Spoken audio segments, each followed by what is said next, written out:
CM योगी द्वारा की गई प्रेस कॉन्फ्रेंस। प्रयागराज अक्षयवट हनुमान मंदिर का दर्शन आज करने का सौभाग्य प्राप्त हुआ।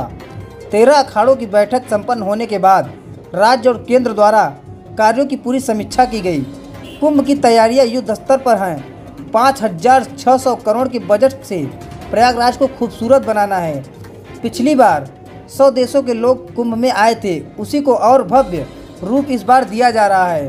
सीएम योगी 13 के कुंभ से कई गुना बड़ा महाकुंभ मेला बसेगा। किसी भी श्रद्धालु को 1 किलोमीटर की दूरी ही पैदल चलना पड़े, स्नान के लिए यह व्यवस्था की जाएगी।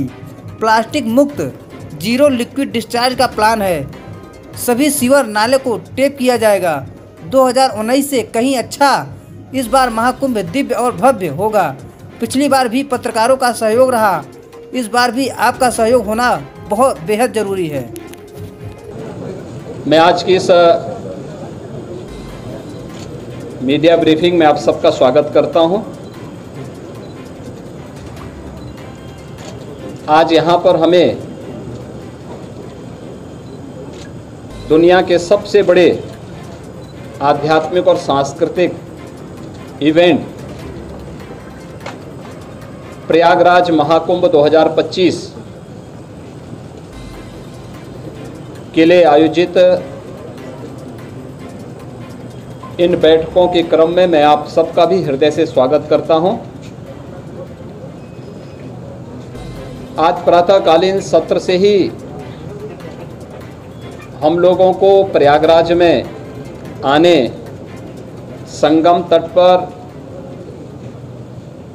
माँ गंगा, यमुना और सरस्वती के मिलन स्थल पर दर्शन करने का सौभाग्य प्राप्त हुआ। आरती और पूजन करने का भी अवसर प्राप्त हुआ।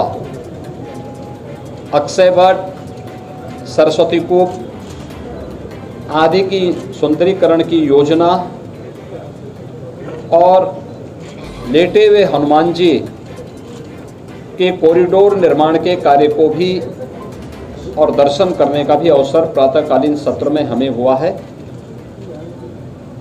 प्रयागराज कुंभ महाकुंभ 2025 के लिए 13 अखाड़ों, खाक चौक, आचार्यवाड़ा और तीर्थ पुरोहितों के साथ हमारी बैठक संपन्न होने के बाद केंद्र और राज्य सरकार के विभिन्न विभागों के द्वारा महाकुंभ के लिए कार्य किस रूप में आगे बढ़ रहे हैं, इसके बारे में भी एक विस्तृत समीक्षा हम लोगों ने यहाँ पर की है।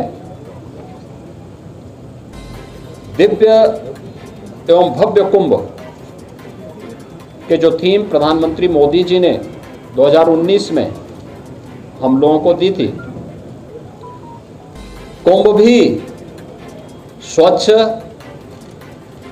सुरक्षित और सुव्यवस्थित हो सकता है।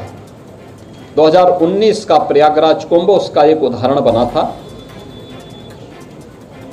वह एक्सपीरियंस उत्तर प्रदेश टीम के पास है और उस अनुभव का लाभ लेते हुए 2025 के महाकुंभ की तैयारी युद्ध स्तर पर आगे बढ़ चुकी है। अब तक 5,600 करोड़ रुपए से अधिक की प्रोजेक्ट को, प्रयागराज को भी भव्य और सुंदर बनाना है। 2019 में प्रयागराज की शोभा पर पूरी दुनिया आकर्षित हुई थी। लगभग 25 करोड़ 24 करोड़ श्रद्धालु जनों ने प्रयागराज आकर के संगम में स्नान किया था और इतने बड़े आध्यात्मिक और सांस्कृतिक आयोजन में सहभागी बने थे। लगभग 100 के आसपास देशों के राजनयिकों ने भी यहाँ पर आकर के इस बड़े आयोजन में भागीदार बनकर के भारत की आध्यात्मिक और समृद्ध सांस्कृतिक परंपराओं का अवलोकन करने का उन्हें भी अवसर प्राप्त हुआ था।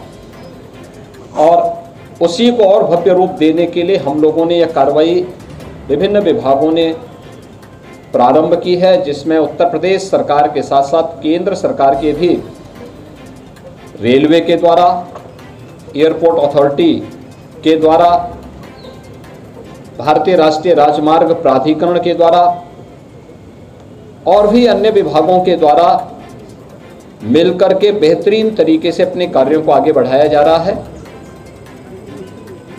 यद्यपि आयोजन होता है तो समय संगम में जल का जो स्तर होता है उस समय लगभग ये 8 से 10 हजार क्यूसिक वाटर वहाँ पे होता है। आज प्रातःकालीन सत्र में हम लोगों ने देखा है जल की मात्रा भी लगभग 2.25 लाख से लेकर 2.5 लाख क्यूसिक वाटर अभी यहाँ पे जल है। जल को रिसीट होने में अभी 10-12 दिन लग सकता है, लेकिन कुंभ की तैयारी में, महाकुंभ की तैयारी में फिलहाल कोई बाधा नहीं है।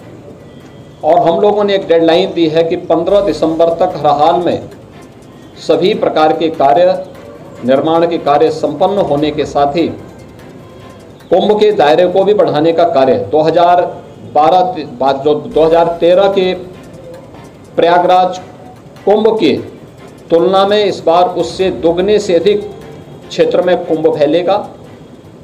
हमारा प्रयास होगा कि पीक डे के दिन जो मुख्य पर्व हैं, पौष पूर्णिमा 13 जनवरी से लेकर के और महाशिवरात्रि 26 फरवरी तक, ये जो अलग अलग पर्व पड़ेंगे जिसमें पौष पूर्णिमा है, मकर संक्रांति है, मौनी अमावस्या है, बसंत पंचमी है, माघी पूर्णिमा है और शिवरात्रि है। इन 6 प्रमुख त्योहार जो स्नान होंगे, पर्व और त्योहार पड़ेंगे, पीक डे के दिन छोड़ करके शेष अन्य दिनों पर किसी भी श्रद्धालु को 1 किलोमीटर से अधिक पैदल न चलना पड़े। 7000 से अधिक परिवहन निगम की बसेज, शटल बसेज यहाँ पे सेवा के लिए लगाई जाएंगी, इलेक्ट्रिक बसेज लगाई जाएंगी और भी व्यवस्था यहाँ पर हम लोग देने का कार्य कर रहे हैं। प्रयागराज महाकुंभ के बहाने एक भव्य और दिव्य रूप में देखने को मिलेगा। सुरक्षा के लिए भी बेहतरीन तैयारियां की जा रही हैं। आर्टिफिशियल इंटेलिजेंस के टूल्स का भी इस्तेमाल किया जा रहा है और कहीं भी किसी भी प्रकार की कोई असुविधा नहीं होगी। जीरो प्लास्टिक के लक्ष्य को लेकर के प्रयागराज कुंभ को हम लेकर के चले हैं। जीरो लिक्विड डिस्चार्ज, किसी भी प्रकार का सॉलिड या लिक्विड डिस्चार्ज माँ गंगा और यमुना में उस दौरान न हो, इसकी तैयारी। और जितने भी ड्रेनेज सीवर हैं ये सब तब तक टेप हो चुके होंगे या एसटीएफ में इन्हें डाइवर्ट करके या बायो रेमेडिएशन की पद्धति के माध्यम से हम उसे शुद्धिकरण से ही उससे डिस्चार्ज करेंगे। ये सारी सुविधाएं यहाँ पर हम लोग देने जा रहे हैं और मुझे पूरा विश्वास है कि प्रयागराज कुंभ 2019 ने एक मानक स्थापित किया था, उससे भी बड़े स्तर पर एक भव्य और दिव्य कुंभ को स्वच्छ, सुरक्षित और सुव्यवस्थित कुंभ के रूप में हमें स्थापित करने में सफलता प्राप्त होगी। इस संबंध में मैं आप सबका भी आह्वान करूंगा। 2019 के कुंभ के, प्रयागराज कुंभ के लिए की सफलता में आपकी भी बड़ी भूमिका थी। इस बार फिर से अपनी सकारात्मक भूमिका के साथ प्रयागराज को और भारत के सनातन धर्म के इस भव्य आयोजन को वैश्विक मंच तक पहुंचाने में आप सबका सकारात्मक योगदान होगा। आप सबको मैं एक बार फिर से धन्यवाद देता हूं, आपका अभिनंदन करता हूं। बहुत बहुत धन्यवाद जी। आज यहाँ पे लोगो भी, प्रयागराज महाकुंभ का लोगो जारी हुआ है। सर्वसिद्धि प्रदा कुंभ का जो 2019 में यहाँ का लोगो था, उसी व्यवस्था को आगे बढ़ा करके प्रयागराज जो महाकुंभ प्रयागराज 2025 का लोगो आज जारी हुआ। संतों के साथ बातचीत हुई है, बैठक हुई है और सभी लोग बहुत सकारात्मक भाव के साथ कुंभ के साथ जुड़ेंगे। देखिए, प्रशासन और शासन की व्यवस्था एक नैतिक व्यवस्था के साथ जुड़ी है। कुंभ का आयोजन या इस प्रकार के आध्यात्मिक और सांस्कृतिक आयोजन वास्तव में सनातन धर्म के पार्ट हैं और इसका मुख्य आयोजक और इसका जो होस्ट होता है वह संत ही होते हैं। और संत ही इस व्यवस्था के साथ जोड़ करके इसके भव्य और दिव्य बनाएंगे और प्रयागराज को एक बार फिर से हम वैश्विक स्तर पर पहुंचाने का कार्य करेंगे। धन्यवाद। आए थे, सर्वांगीण विकास भी हो रहा है और लीड कुंभ भी हो रहा है।